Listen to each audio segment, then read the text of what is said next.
പാട്ടൊക്കെ കമ്പോസ് ഒക്കെ ചെയ്തു വെച്ചിട്ട് പ്രൊഡ്യൂസർ വേണ്ടേ? പുറത്തേക്ക് നമ്മുടെ ആൽബത്തിന്റെ സംഗീതം രചന നേടൂല, പേരൊക്കെ വേറെ ആൾക്കാരുടെ പേരിലിടും, കാശ് വരും.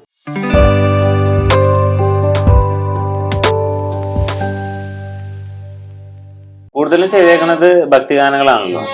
അതില് ഗോപന് ഏറ്റവും ഇഷ്ടപ്പെട്ട ഒരു ഗാനം പറയാൻ പറ്റുമോ? പറയാൻ പറ്റില്ല, മിക്കുന്നല്ല നമ്മളെ. അപ്പൊ പറയുകയാണെങ്കിൽ ഇപ്പൊ അൽത്താവിലെ പാട്ട് ഭയങ്കര ഇഷ്ടമാണ്.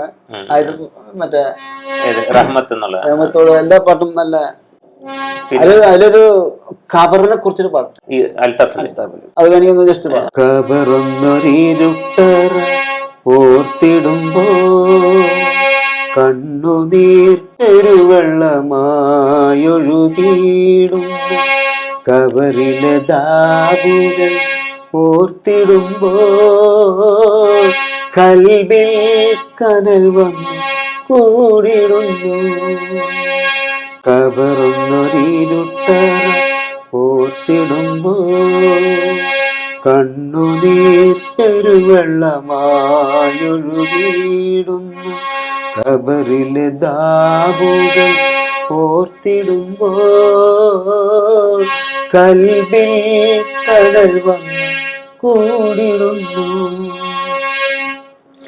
ഇഹലോകം വിട്ടുള്ളോരാദ്യവീട്ടിൽ പരലോകത്തേക്കാതെ പടിയായ കൂട്ടി. ഇഹലോകം വിട്ടുള്ളോരാദ്യവീട്ടിൽ പരലോകത്തേക്കാതെ പടിയായ കൂട്ടി. മണ്ണിട്ടു മടമാടി ഉറ്റവർ മറയുമ്പോ ഇഹപരനാഥാനി മാത്രമല്ലോ തുക. മണ്ണിട്ടു മടമാടി ഉറ്റവർ മറയുമ്പോ ഇഹപരനാഥാനി മാത്രമല്ലോ തുക. ഖബറൊന്നൊരിരുട്ടറ ഓർത്തിടുമ്പോ കണ്ണുനീർ പെരുവെള്ളമായൊഴുകിയിടുന്നു, ഖബറിലെ ദാബുകൾ ഓർത്തിടുമ്പോ കൽബിൽ കനൽ വന്നു കൂടിടുന്നു. ഇഷ്ടപ്പെട്ട പാട്ട്. ഗോപന്റെ ഈ സംഗീത ലോകത്തേക്കുള്ള വരവിനെ കുറിച്ചൊന്ന് പറയാം. ചെറുപ്പം പോലെ എൻ്റെ അമ്മാവന്റെ വീട്ടിലാണ് താമസം. എൻ്റെ ചേട്ടൻ പാട്ടൊന്നും പഠിച്ചില്ല, എങ്കിലും പുള്ളി നന്നായിട്ട് പാടും. എനിക്ക് ചെറുപ്പത്തിൽ ഒരു താല്പര്യം ഉണ്ടായില്ല സംഗീതത്തിന്. പുള്ളി ഇങ്ങനെ നുള്ളിക്കൊണ്ടൊക്കെ പാടാൻ പറയും, അങ്ങനെ പാടിപ്പിക്കും. അങ്ങനെയാണ് എൻ്റെ രംഗത്തേക്ക് വളരെ ഇൻട്രസ്റ്റ് വന്നത്. പിന്നെ അവിടുന്ന് കങ്ങരപ്പടിക്ക് വന്നപ്പോഴാണ് ഈ സംഗീതപരമായിട്ട് പഠിക്കാനുള്ള. എൻ്റെ വീട് വേങ്ങൂരാണ്, അച്ഛൻ്റെ വീട് വേങ്ങൂര്, കുറുമ്പടി അപ്പുറത്താണ്. അമ്മയുടെ വീട് വേങ്ങൂല. കങ്ങരപ്പടിക്ക് വന്ന് കങ്ങരപ്പടിന്ന് പിന്നെ ജോലിക്കായിട്ട് നമ്മുടെ കളമശ്ശേരി ബോഡി ബിൽഡിംഗ് ഏഞ്ചൽ അവിടെ വർക്ക്ഷോപ്പിലേക്ക് വന്നിട്ടാണ് അവിടുന്ന് പിന്നെ ഗോപന ആരോ കൊണ്ടുപോയിട്ട് ഇങ്ങനെ പഠിപ്പിക്കാൻ നമ്മുടെ ബഷീർ ടോളിലുള്ള ബഷീർക്ക പുള്ളിക്കാരൻ വഴിയാണ് എന്നെ ടോള് സംഗീത അക്കാദമി എന്ന് പറയുന്ന സംഭവം ഉണ്ട്. അവിടെ ഒരു അക്കാദമി ഉണ്ട് 1990 എല്ലാം ഇവിടെ അവിടെ ചേർത്ത് എനിക്ക് പഠിക്കണം.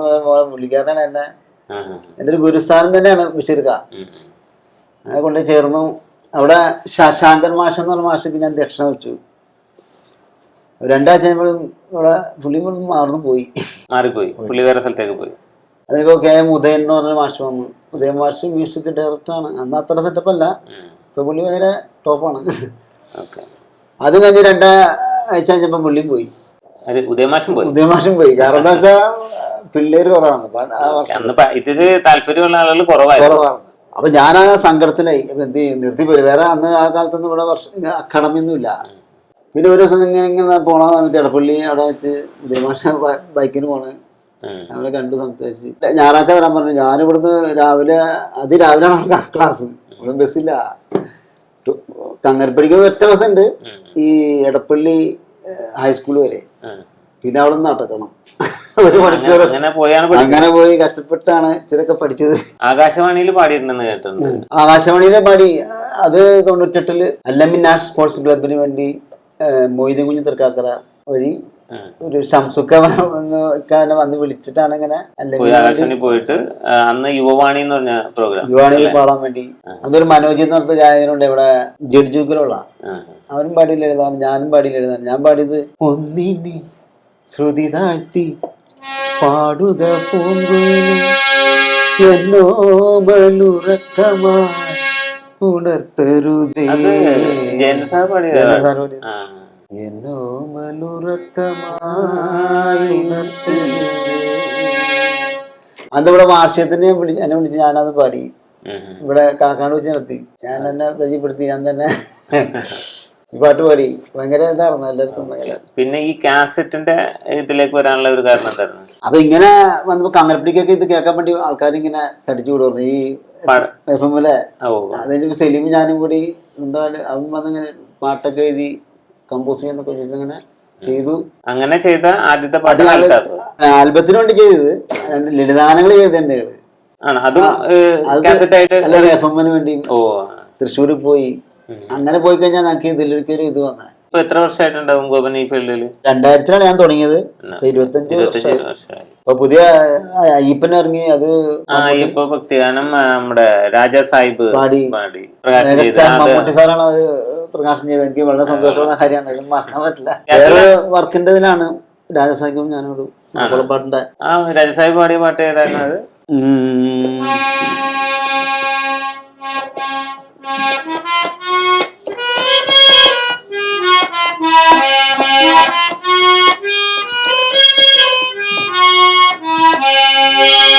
നാട്ടരാത്തിലുള്ള കർപ്പൂരനാളം ആളും നിന്നടയും കത്തിയുരുകും മനസ്സുമായ കർപ്പൂരനാളം ആളും നിന്നടയും കത്തിയുരുകും മനസ്സുമായ കലിയുഗ വരദനായ അയ്യപ്പ ഭഗവാന്റെ കരുണതന്നൊളി തൊഴുതു നിൽപ്പൂ. ആ ദിവ്യശോഭ ആരാടി നീങ്ങുമ്പോൾ ആ ദുഃഖമെല്ലാം അലിഞ്ഞിടുന്നു. കർപ്പൂരനാളം ആളും നിന്നടയും കത്തിയുരുകും മനസ്സുമായ.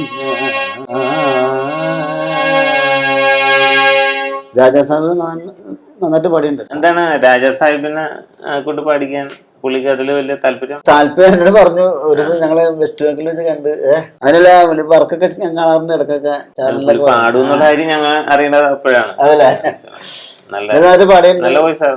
അടുത്ത വർക്ക് ചെയ്തിട്ടേക്കാണ് മാപ്പിള പാട്ടാണ്. അതൊരു ക്ലാസിക്കൽ പാട്ടാണ്. അത് മൂളാൻ പറ്റുമോ അല്ലെങ്കിൽ അത് സീക്രട്ട് ആണ്? അത് സീക്രട്ട് ആണ്. പ്രണയമുള്ളവർക്കാണ് കൂടുതൽ സംഗീതത്തോട് കൂടുതൽ അടുപ്പുണ്ടാവുള്ളൂ. ഗോപന്റെ ഉള്ളിൽ ഒരു പ്രണയം ഉണ്ടായിരുന്നൊക്കെ കേട്ടിട്ടുണ്ട്. ചെറുതായിട്ടുണ്ടാവുന്നത് അത് അതൊക്കെ വർഷങ്ങൾക്ക് മുമ്പുള്ള സംഭവമല്ല. പക്ഷെ അത് എനിക്കത് പല ഗുണം ചെയ്തിട്ടുണ്ട്. സംഗീതമായിട്ട് പ്രണയഗാനങ്ങളും ചെയ്തിട്ടുണ്ട്. SMS പ്രണയം ചെയ്തിട്ടുണ്ട്. നല്ല ഹിറ്റാണ്. ഏതാണ്? പ്രേമമാണെനിക്ക് കുറുമ്പി പെണ്ണിനോട്, പ്രേമമാണെനിക്ക് തങ്കക്കട്ടിയോട്, പ്രേമിച്ചു പ്രേമിച്ചു നിന്നകതാരില്ല കുളിരകും സ്വപ്നമായി പൂത്തു നിൽക്കും. പ്രേമമാണെനിക്ക്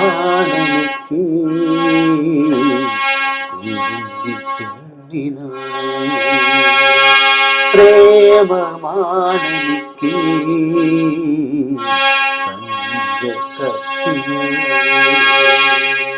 ഇതിന്റെ പ്രത്യേകം എന്താ ചെയ്ത് രചന ജയമോഹനാണ്, സംഗീതം ആലാപനം ഞാൻ തന്നെയാണ്. ന്യൂജൻ പാട്ടുകളില് വെച്ച് നോക്കുമ്പോ ഗോപന്റെ പാട്ടുകളെല്ലാം രാഗത്തിലാണ്, രാഗങ്ങൾ വെച്ചിട്ടാണ് ചിട്ടപ്പെടുത്തിയിട്ടുള്ളത്.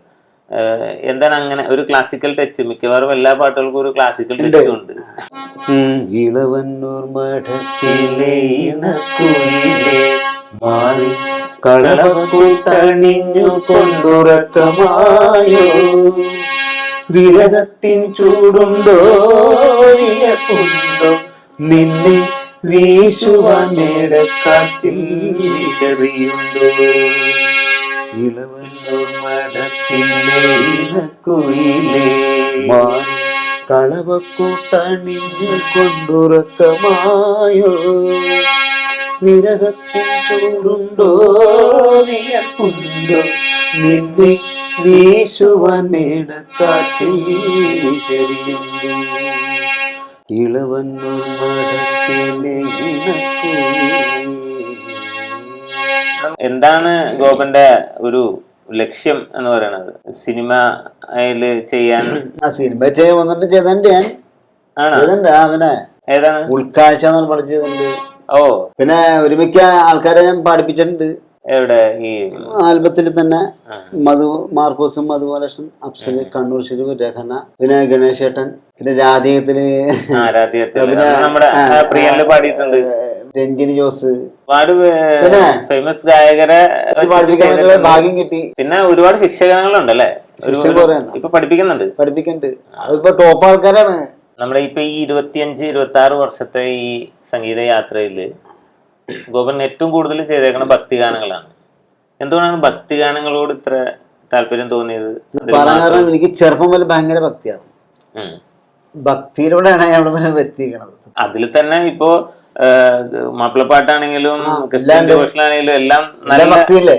അല്ല, അത് തന്നെ ഭയങ്കര ഹൃദ്യമായ പാട്ടുകളാണ് അതൊക്കെ.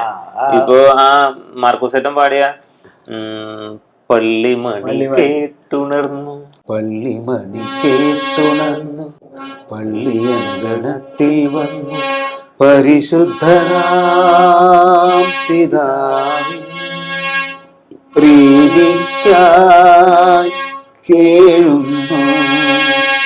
പള്ളിമണി കേട്ടുണർന്നു പള്ളിയങ്കണത്തിൽ വന്നു പരിശുദ്ധനാം പിതാവിൻ പ്രീതിക്കായി കേഴുന്നു. പോയ കാലത്തിലെ പ്രാണൻ പുണരാൻ മറന്നു. പോയ കാലത്തിലെ പ്രാണൻ പുണരാൻ മറന്നു. പ്രപഞ്ചകർത്താവേ നിൻ പ്രഭ പരത്തും പരമാർത്ഥം. പ്രഭ പരത്തും പരമാർത്ഥം. പള്ളിമണി കേട്ടുണർന്നു പള്ളിയങ്കണത്തിൽ വന്നു പരിശുദ്ധനാ പിതാവിൻ പ്രീതിക്കായി കേഴുന്നു. 25 വർഷത്തെ യാത്രയില് ഗോപന്റെ ഇതുവരെയുള്ള ഒരു അനുഭവങ്ങൾ പറയാൻ പറ്റും? അതെല്ലാം ഉണ്ടായിട്ടുണ്ട്. നേട്ടങ്ങളുണ്ടായിട്ടുണ്ട്, കോട്ടങ്ങളുണ്ടായിട്ടുണ്ട്, അവഗണനകളുണ്ടായിട്ടുണ്ട്, ചേർത്ത് പിടിക്കലുണ്ടായിട്ടുണ്ട്. എല്ലാം തരണം ചെയ്ത് ഞാൻ ഇവിടം വരേക്ക് എത്തി. അതെ, എല്ലാം ദൈവകൃപ. പിന്നെ ഭഗവത്ഗീതയിൽ പറഞ്ഞിട്ടുള്ള പോലെ സംഭവിക്കണൊക്കെ നല്ലതിന്. അതെ, എല്ലാം നല്ലതിനാണെന്ന് കരുതി നല്ലത് തന്നെ. ഗോപന്റെ ഇത്രയും നാളത്തെ ഈ കഷ്ടപ്പാടിന് നല്ലൊരു റിസൾട്ട് ഉണ്ടാവട്ടെ. ഇനിയും ഗോപൻ ഒരുപാട് ഉയരങ്ങളിലേക്ക് എത്തട്ടെ എന്ന് പ്രാർത്ഥിക്കുന്നു, ആശംസിക്കുന്നു. സന്തോഷം.